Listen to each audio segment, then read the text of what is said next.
Mistrust and Style, revolving around a mental patient. This is the reactions of psychological experimentations on mind and identity. This huge asylum is very dirty and old, and the patients inside all are in a purgatory realm. The protagonist suffers from mental illness. They feed the protagonist hallucinatory drugs and play noise into their headphones. Sometimes they put the protagonist in tubs in black rooms that are painted black with no lights, and the patient begins to lose their trust, is thrusted into psychosis, where paranoia is rampant and the identity ceases to exist.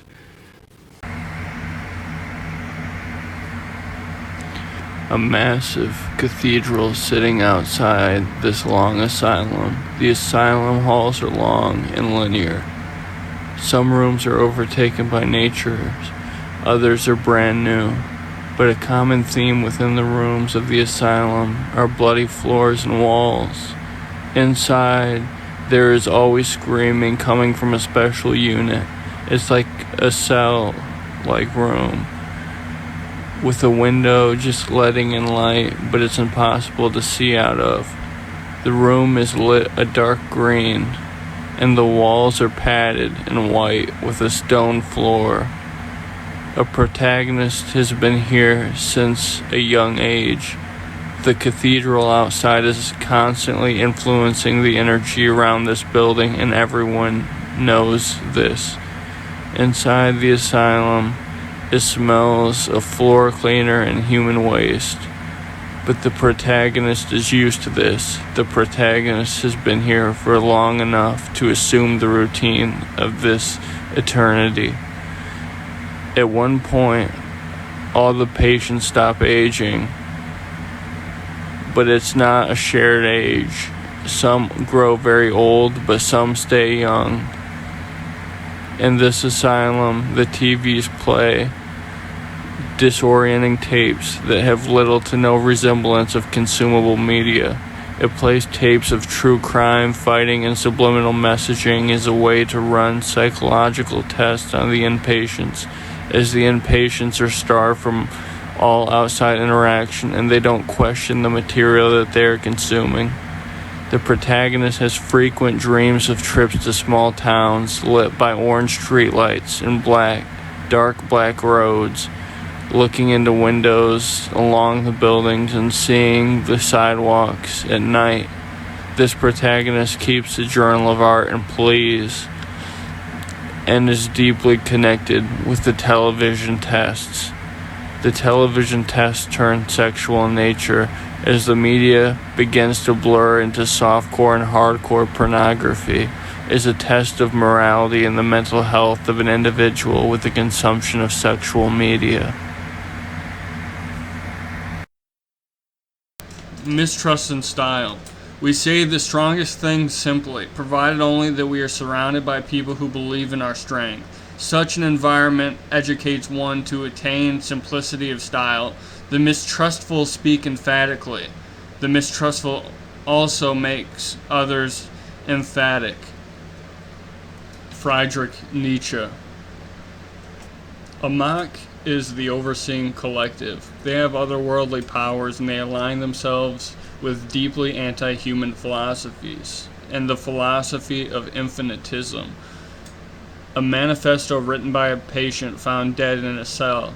They worship self and fight against higher powers while causing havoc amongst the inmates. Parts taken from the manifesto.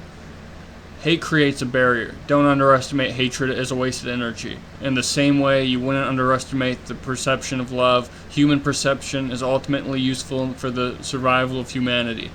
God creates hypocrisy by denouncing an eye for an eye. There is a hypocrisy on a holy level. We exist in the same manner as God, yet we are restricted from our instincts of survival. God is more human than us. Instincts labels us as primal, while our God ultimately is the most primal entity.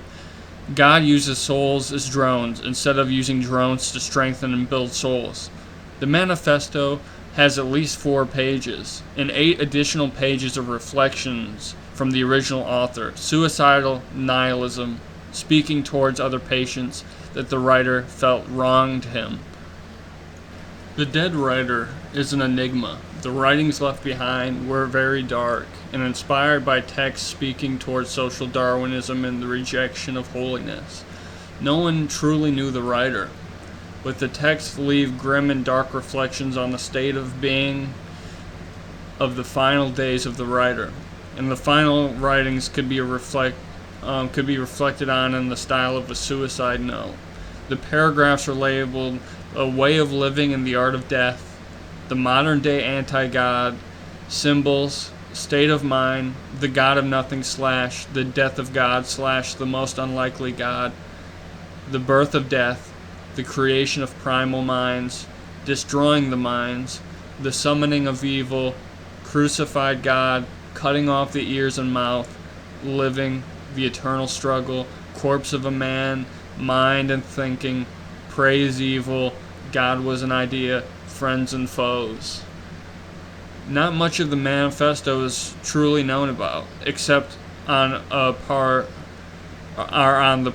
"cutting off the ears and mouth," which was used in literature speaking about infinitism. Here's a quote: "The problem with God is a fear of a creator that made you for a cruel joke. A lifetime of torment. You are held down with rope and must praise the deity for allowing dogs to chew at your tender bloody flesh as you cry for water and food." The rest of the text is unknown and theorized to be mostly personal accounts and bitterness towards divinity, but Amok saves certain elements in an archival effort for the recruitment of more power through a sort of hyperstition. Fragile and far from home, I know your intentions, I can see them, and I know what you want. The life you want changed, the reflection of a beautiful eye. The fog is thick, the dead are crying, the knife edge sharp, while all the people are sick. Sin and death marks the beast. Waste your time in this modern era, this life is a lie. The introduction to the Infinite Manifesto starts with abstract poetry to invoke a sort of more momentum in the reader. In between the chapters, there's always poetry to start the writings. And the first chapter starts with "Love thy enemy," or "Love thy enemies," then speaks about the hypocrisy of divinity and the primal nature of man and God. The chapter ends with "I don't want to let anyone down ever again. I hate myself. I am on my last leg. My reality is a nightmare, a collection of awful experiments.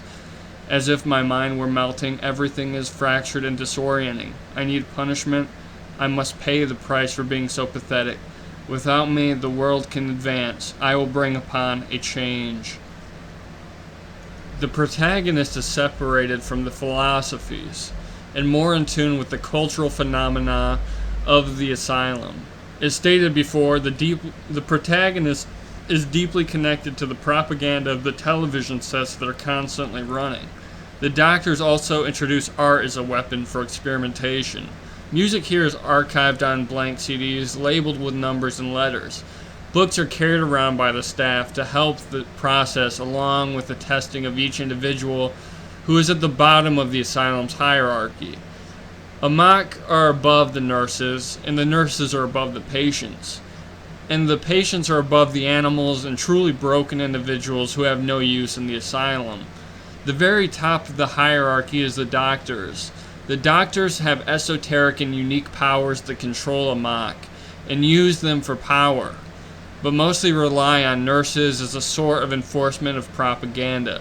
Amok generally keeps control of information, and due to their anti-human philosophies, don't participate in the patients' or nurses' routines. Since most individuals are not properly reinforced with identity in the asylum, names are often forgotten. Only Amok and doctors possess identity, but keep it diluted in the case of nurses and patients, turning the nurses against the patients while the nurses mock the patients who create their own culture and identity within the system. Many of the nurses struggle with mental illness, and the asylum is less about treatment and more about control. At night, candles light up the cathedral. Secret meetings from Amok are rumored to go on within the cathedral. and nurses talk about them frequently.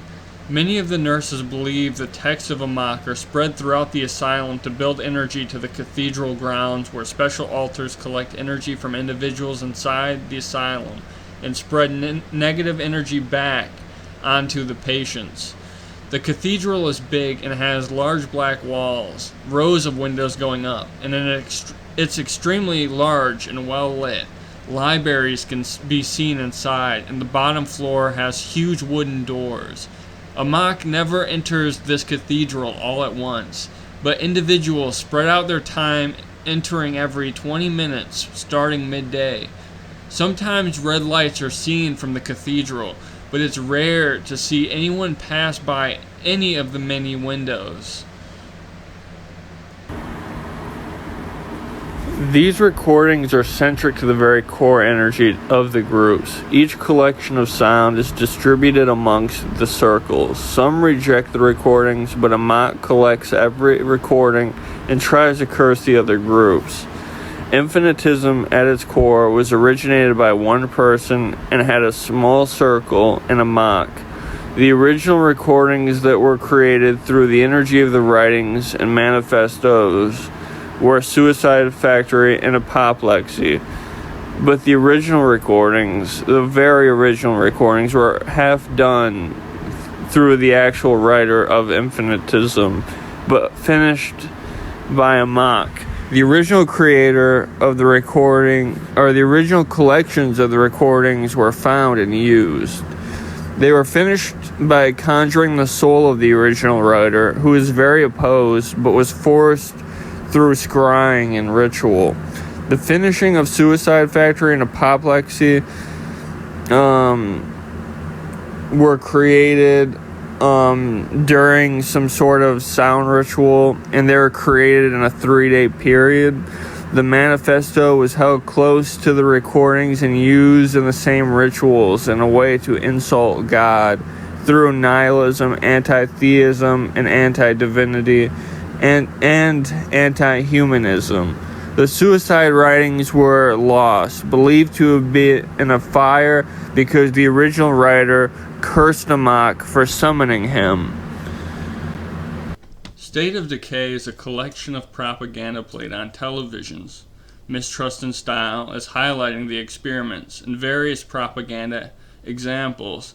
Both examples of State of Decay and Mistrust in Style also have a lot of media used on the blank CDs for the sound experimentation on the patients. Pestilence is the culture within the asylum of the patients, while Apoplexy was created by the writer of Infinitism and is an early art pieces that Amok uses for its own propaganda. Keep Me Alive is kept in the library of the cathedral. Its sound art is a reference to different philosophies of Amok and is a part of a ritual of gathering collective energies from the books they distribute among the patients. The bleeding, mental aberration, and Beelzebub are all resources for the nurses, and they are more or less references for the patients and mentally broken. The bleeding and lobotomy is a reference on methods of control, and mental aberrations is on the philosophies of the broken. Beelzebub is a reference on propaganda. The original recordings were named Beelzebub and the bleeding were known as nurse usage only, information and reference. Mental aberration was known as the collected energies of the fully lost. State of Decay was known as a patient's reference to the acceptable wisdom. Mistrust in Style was known as art and wisdom for the patient. Pestilence was known as the patient collective. Apoplexy was known as the law of infinitism. Suicide Factory was known as the end results of infinitism, and Keep Me Alive was known as a mock reference and hyperstition. Daniel Paul Schraber. I could not eat because I had no stomach. Sometimes immediately before meals, a stomach was, so to speak, produced ad hoc by miracles.